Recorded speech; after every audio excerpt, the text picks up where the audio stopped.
ಕೇವಲ ಒಂದು missing cyber ಅಪರಾಧಿಗಳು ಹಿಂದೂಸ್ತಾನ್ ಏರೋನಾಟಿಕ್ಸ್ ಲಿಮಿಟೆಡ್ನಿಂದ 55 ಲಕ್ಷ ರೂಪಾಯಿ ಹಣವನ್ನ ವಂಚಿಸಲು ಇಷ್ಟೇ ಸಾಕಾಯ್ತು. ಇತ್ತೀಚಿನ ದಿನಗಳಲ್ಲಿ ಸಣ್ಣದೊಂದು ನಿರ್ಲಕ್ಷ್ಯವೂ ಕೂಡ ಭಾರೀ ಆರ್ಥಿಕ ನಷ್ಟಕ್ಕೆ ಕಾರಣವಾಗಬಹುದು. ಭಾರತದ ಪ್ರಮುಖ ಏರೋಸ್ಪೇಸ್ ಮತ್ತು ರಕ್ಷಣಾ ಕಂಪನಿಗಳಲ್ಲಿ ಒಂದಾದ HALಗೆ ಇದು ಸ್ವತಃ ಅನುಭವಕ್ಕೆ ಬಂದಿದೆ. ಹಾಗಾದ್ರೆ ಈ ಹಗರಣ ಹೇಗೆ ಬಯಲಾಯಿತು?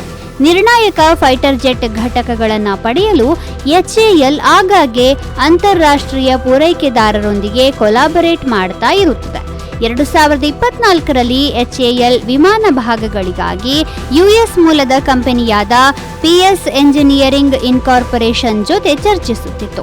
ಮೇ 3ರಂದು HAL 3 ಭಾಗಗಳಿಗೆ ಬೆಲೆ ನಿಗದಿಗಾಗಿ psengineering.com ಎಂಬ ಡೊಮೇನ್ ಹೆಸರಿನ ಅಧಿಕೃತ ಮತ್ತು ಕಾನೂನುಬದ್ಧ ಇಮೇಲ್ ID ಮೂಲಕ ಸಂವಹನ ನಡೆಸಿತು.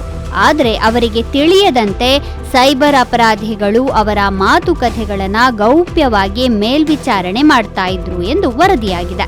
ವಂಚಕರು ಎಂಜಿನಿಯರಿಂಗ್ ಎಂಬ ಪದದಲ್ಲಿ ಕೇವಲ ಒಂದು ಕಾಣೆಯಾಗಿರುವಂತಹ ಬಹುತೇಕ ಒಂದೇ ರೀತಿ ಕಾಣಿಸುವ ಇಮೇಲ್ ಐಡಿಯನ್ನ ಕ್ರಿಯೇಟ್ ಮಾಡಿದ್ರು. ಇದು ತಕ್ಷಣ ಗುರುತಿಸಲು ಸಾಧ್ಯವಿಲ್ಲದ ಒಂದು ಸಣ್ಣ ಬದಲಾವಣೆ ಅಷ್ಟೇ.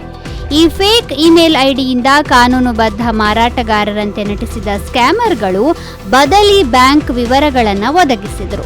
ಅದರ ನಂತರ HAL $63,405 ಅಂದರೆ ಸುಮಾರು 55 ಲಕ್ಷ ರೂಪಾಯಿಗಳನ್ನು ನೇರವಾಗಿ ಅಪರಾಧಿಗಳ ಖಾತೆಗೆ ವರ್ಗಾಯಿಸಿತು.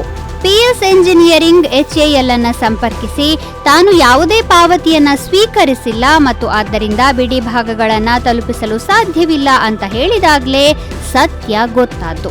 ಆಘಾತಕ್ಕೊಳಗಾದ HAL ಅಧಿಕಾರಿಗಳು ವಹಿವಾಟಿನ ವಿವರಗಳನ್ನು ಪರಿಶೀಲಿಸಿದಾಗ ಒಂದು ಆಘಾತಕಾರಿ ಸಂಗತಿ ಬೆಳಕಿಗೆ ಬಂತು.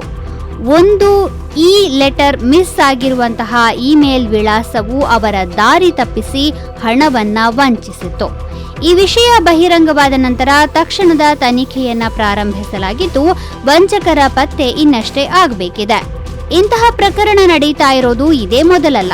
ಡಿಜಿಟಲ್ ವಂಚನೆಗಳು ಹೆಚ್ಚುತ್ತಿವೆ. ಸೈಬರ್ ಅಪರಾಧಿಗಳು ಇಮೇಲ್ ವಂಚನೆ ಅಥವಾ ಫಿಶಿಂಗ್ನಂತಹ ಅತ್ಯಾಧುನಿಕ ತಂತ್ರಗಳನ್ನು ಬಳಸ್ತಾ ಇದ್ದಾರೆ. ಸೈಬರ್ ಭದ್ರತಾ ವರದಿಗಳ ಪ್ರಕಾರ ವಿಶ್ವಾದ್ಯಂತ ಸಾವಿರಾರು ಕಂಪನಿಗಳು ಇಂತಹ ಮೋಸದ ತಂತ್ರಗಳಿಗೆ ಶತಕೋಟಿ ಹಣವನ್ನು ಕಳೆದುಕೊಂಡಿವೆ. ಹಾಗಾದ್ರೆ ಮುಂದಿನ ಬಲಿಪಶು ನಾವು ಆಗದ ಹಾಗೆ ಹೇಗೆ ಎಚ್ಚರ ವಹಿಸಬಹುದು? ನಾವು ಸುರಕ್ಷಿತವಾಗಿರಲು ಕೆಲವು ನಿರ್ಣಾಯಕ ಹಂತಗಳು ಇಲ್ಲಿವೆ.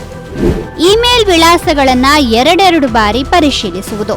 ಕಾಣೆಯಾಗಿರುವ ಅಕ್ಷರಗಳು, ಹೆಚ್ಚುವರಿ ಅಕ್ಷರಗಳು ಅಥವಾ ಅಸಾಮಾನ್ಯ ಡೊಮೇನ್ಗಳಂತಹ ಸಣ್ಣ ಬದಲಾವಣೆಗಳನ್ನು ಸೂಕ್ಷ್ಮವಾಗಿ ಗಮನಿಸಬೇಕು.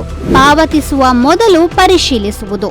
ಹಣವನ್ನು ವರ್ಗಾಯಿಸುವ ಮೊದಲು ಫೋನ್ ಅಥವಾ ವಿಡಿಯೋ ಕರೆಯ ಮೂಲಕ ಸ್ವೀಕರಿಸುವವರೊಂದಿಗೆ ನೇರವಾಗಿ ಪಾವತಿ ವಿವರಗಳನ್ನು ದೃಢೀಕರಿಸಿಕೊಳ್ಳುವುದು. ಮಲ್ಟಿ ಫ್ಯಾಕ್ಟರ್ ಅಥೆಂಟಿಕೇಶನ್ ಸಕ್ರಿಯಗೊಳಿಸುವುದು. ಅನಧಿಕೃತ ಪ್ರವೇಶವನ್ನು ತಡೆಯಲು ಇದು ಹೆಚ್ಚುವರಿ ಭದ್ರತೆಯ ಪದರವನ್ನು ಸೇರಿಸುತ್ತದೆ. ಸೈಬರ್ ಸುರಕ್ಷತೆಯ ಬಗ್ಗೆ ಸೂಕ್ತ ತರಬೇತಿ. ಎಲ್ಲಕ್ಕೂ ಮಿಗಿಲಾಗಿ ಅರಿವು ಮುಖ್ಯವಾದದ್ದಾಗಿದೆ. ನಿಯಮಿತ ತರಬೇತಿಯಿಂದ ಅಪಾಯವನ್ನು ಮುಂಚಿತವಾಗಿ ಪತ್ತೆ ಹಚ್ಚಬಹುದು. ಇಮೇಲ್ ಫಿಲ್ಟರಿಂಗ್ ಟೂಲ್ಗಳ ಉಪಯೋಗ. ಸುಧಾರಿತ ಸ್ಪ್ಯಾಮ್ ಫಿಲ್ಟರ್ಗಳು ಮತ್ತು AI ಚಾಲಿತ ಸೈಬರ್ ಭದ್ರತಾ ಟೂಲ್ಗಳು ಅನುಮಾನಾಸ್ಪದ ಇಮೇಲ್ಗಳನ್ನು ಫ್ಲ್ಯಾಗ್ ಮಾಡಲು ಸಹಾಯ ಮಾಡಬಹುದು. ಚುರುಕಾಗುತ್ತಿರುವ ಸೈಬರ್ ಅಪರಾಧಿಗಳನ್ನು ಜಾಗೃತರಾಗಿ ಎದುರಿಸೋಣ ಮತ್ತು ಅಂತಹ ವಂಚನೆಗಳಿಗೆ ಬಲಿಯಾಗದಿರೋಣ.